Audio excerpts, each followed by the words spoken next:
This video will contain spoilers. The Running Man 2025. Positive rating. I watched it in the cinema. Glenn Powell, Lee Pace, Michael Cera, Katie M. O'Brien,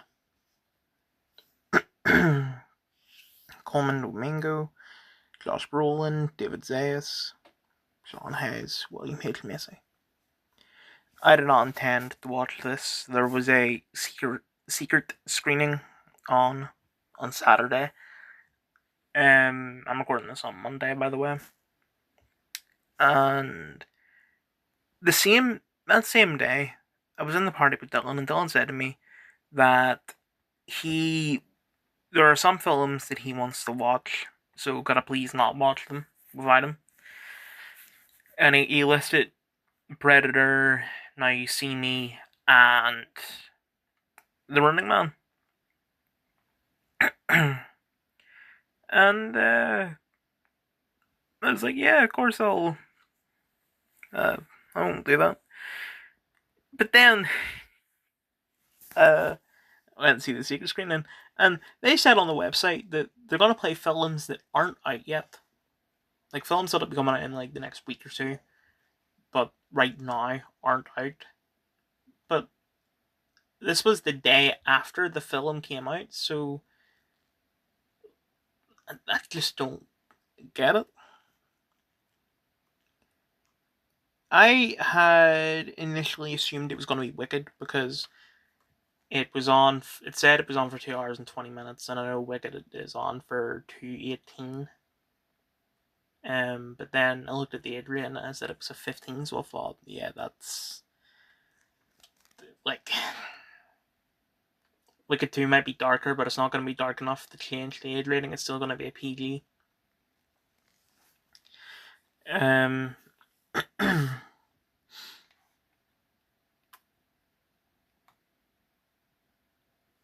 So, as for my thoughts on the film, I think it is much better than the original. I do enjoy the original, but it's very dated. It's very Arnold, which isn't always a good thing. In fact, it rarely is a good thing. But this, basically everything about it was great. The humor's great. Really, the only complaint I have is the fact that they try to establish Glenn Powell's character as like this really, really angry guy, but he doesn't really get all that angry. So it's just weird. The film's very base. Like it's got, it's a dystopian Stephen King book. Of course, it's gonna be based. They always are. But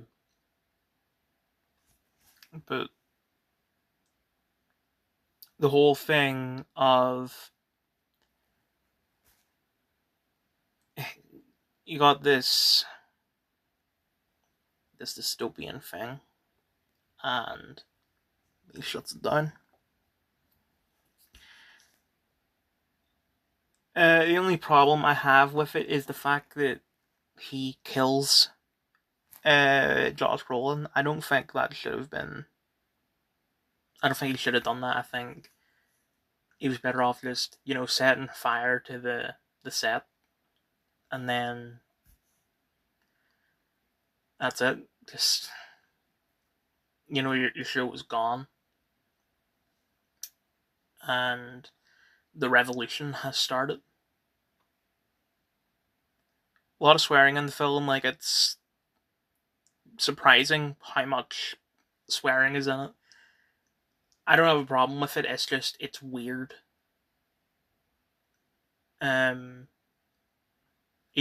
with an 18, like usually there's only a small handful of swears, but with this, it was excessive. I only seen this 2 days ago, and I'm really struggling for things to say. I don't know why. I'm just gonna have to leave it there. I apologize. Shelby Oaks. universally negative ratings. I watched it in cinema, directed by, what's the guy's name? Chris Stuckman? Yeah. Keith David, Derek Mears. I think there's someone else I recognize in it, but I don't know who it is I'm thinking of. I was a little late to the film, because what had happened was the same day I went to see Back to the Future, and basically when that ended was when the ads for this started. I wasn't planning on watching this because it's a film made by a YouTuber that still does YouTube. Like, the difference between Chris and the Filippo brothers are they they haven't made a YouTube video since Talk to Me came out. Whereas Chris is still doing his movie reviews or whatever it is he does. But all my friends at the cinema were saying how great the film is. So I thought, fuck it, I'll give it a shot. And I was like probably 5 minutes late to it. Like I got into the screen by 10 to 8, and the ads started at 7:30. Excuse me. I don't know how long the ads are. It used to be that they were 20 minutes, but then they've cut it down a bit, and they've cut it down more, and they've cut it down more. But they've become inconsistent with it. Sometimes it can be 5 minutes, sometimes it's 20, and sometimes it's somewhere in between. But as for the film, I did quite enjoy it. I liked the documentary thing at the start. And to be honest, if that was the whole film, if like it was just a documentary type thing, I wouldn't have minded. But I'm glad that it wasn't the whole thing, because everything happened after, while not scary, it was quite entertaining. The guy's suicide, like, goddamn, that was really well done. Then, what's the girl's name? Mia, watching the tape and seeing the reflection after it ended of the thing, whatever the fuck it is. And then her actually going to Shelby Oaks. And finally at the end, where Riley is about to kill her baby, but Mia stops it and Riley ends up falling out of the window, and the wolves or whatever that they're supposed to be sort of peck her to death. And then you've got that thing, whatever it is, that grabs Mia's shoulders, and the film just ends, and I was like, that's it. Like, I felt kind of, I didn't see what the runtime was. I did consider trying to sneakily pull my phone out, turn the brightness all the way down, and Google how the runtime, but I didn't bother. But it felt incomplete. But at the same time, it was kind of a satisfying ending, so it is forgivable, in my opinion. I would recommend this film, even though it was made by a dirty, filthy YouTuber. Anyway, final review: The After Party. I was recommended this show by one of my teachers years ago. I remember them telling me that, the show by this murder happens, every episode is each witness being interrogated, and they retell the same story from their own perspective, and it's a different genre each episode. And I couldn't remember if he said it was on Apple or if it was on Paramount. There's a show on Paramount called Interrogation that I thought that's what it was, but it is this. The show was great. It's given, even though it was very short and it's only 2 seasons, it gave careers to people that I hadn't really seen them in anything post Corona. Like, people like Zach Woods, Sam Richardson, Alana Glazer. I would say Ben Schwartz, but he had Sonic and also Space Force. A couple other people. And then you had like big movie stars in there. Like you got Dave Franco, John Cho, Ken Jeong, people like that. And it also introduced me to other people like Zoe Chow, who I later seen in uh, Creature Commandos, and I think she was in something else recently, but I can't remember what it is. The show is like comedy wise, it has its moments. It's not like super funny, but it's also not funny. The way that everything is presented with the retelling the same story from different perspectives in different genres, it seems boring, but it's executed so well that it's what makes the show as entertaining as it is. Also, Paul Walter Hauser is in season 2. I think I mentioned this in my I, Tonya review, but he's just been popping up in everything I've watched recently. I'm so glad I mentioned I, Tonya, because it kind of reminded me that when I was doing that review, there was another film I forgot the review. Beginning review: Lost Judgment.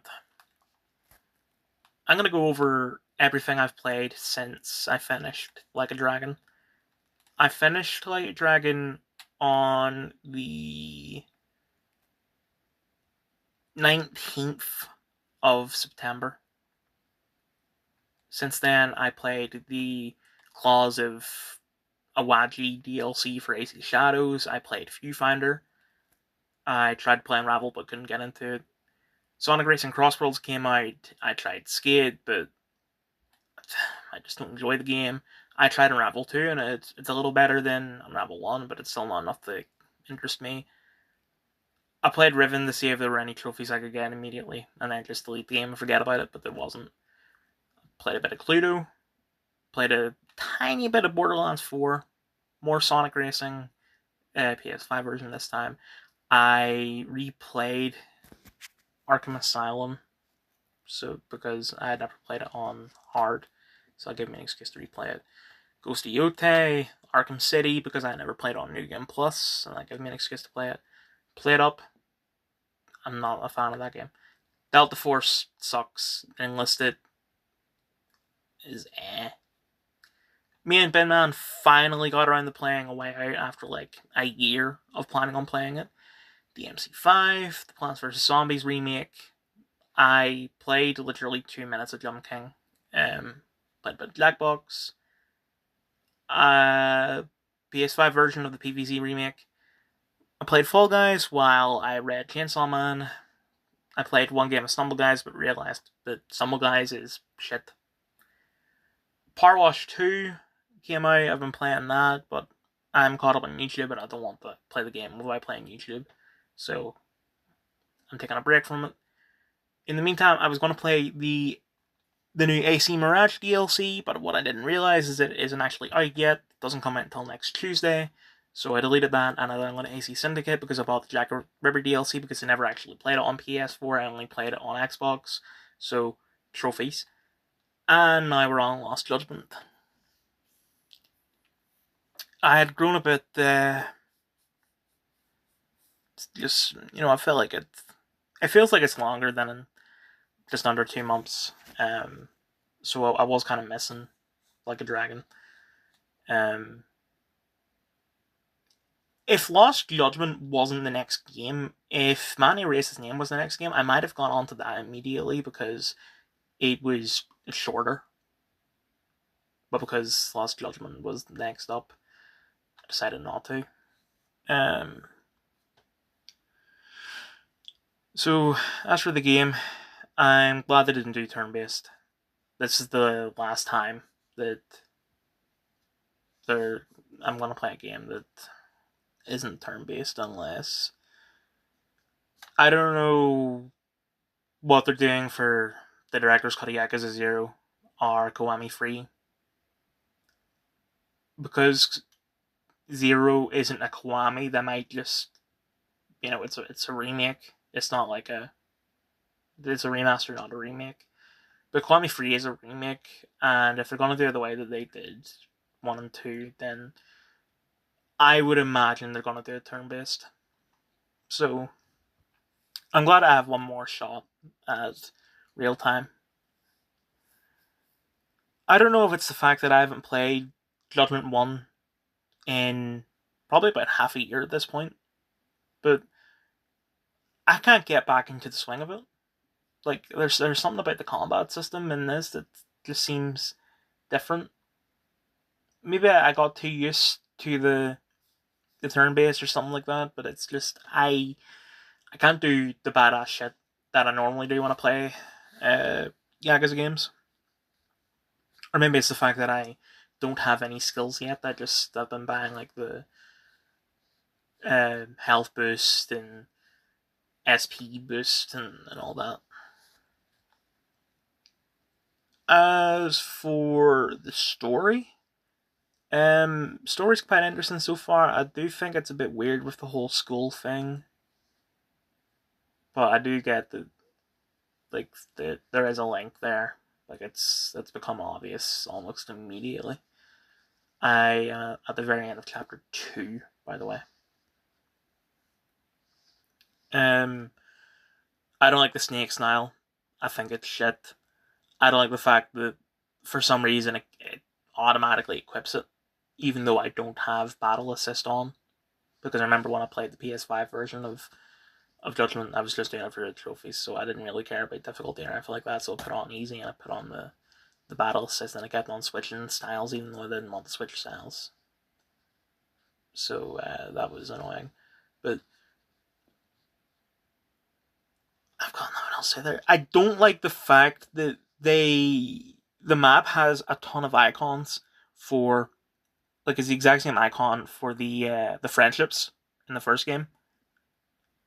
But anytime I go to where those icons are, it's just random. It's either fuck all or random people talking, and I don't get it because, as far as I know, friendships aren't in the game. So why are these icons here? Because it's not like, I don't know, say Hitman 2, where you can play Hitman 1 in Hitman 2. You're not playing Judgment in Lost Judgment. You're playing Lost Judgment in Lost Judgment and Judgment in Judgment. So, what the fuck?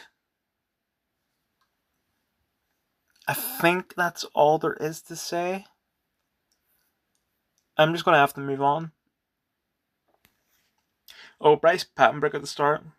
It was great hearing him again. Weird hearing him swear, though, especially, like, initially he didn't swear, and then he said heck, and I thought, right.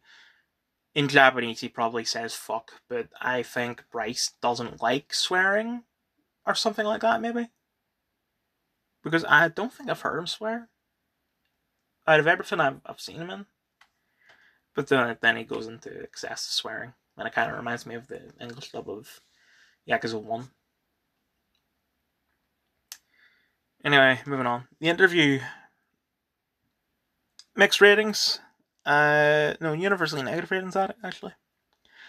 I watched it on Comedy Central, directed by Seth Rogen and Evan Goldberg, starring James Franco, Seth Rogen, Randall Park, Timothy Simmons, Lizzie Kaplan, Ben Schwartz, Eminem, Rob Lowe. I'm not sure about Emma Stone or Seth Meyers or Sam Catlin or Nicki Minaj or Guy Fieri or Joe Mandy. When the film originally came out, I remember all the controversy. I thought the film was banned, to be honest.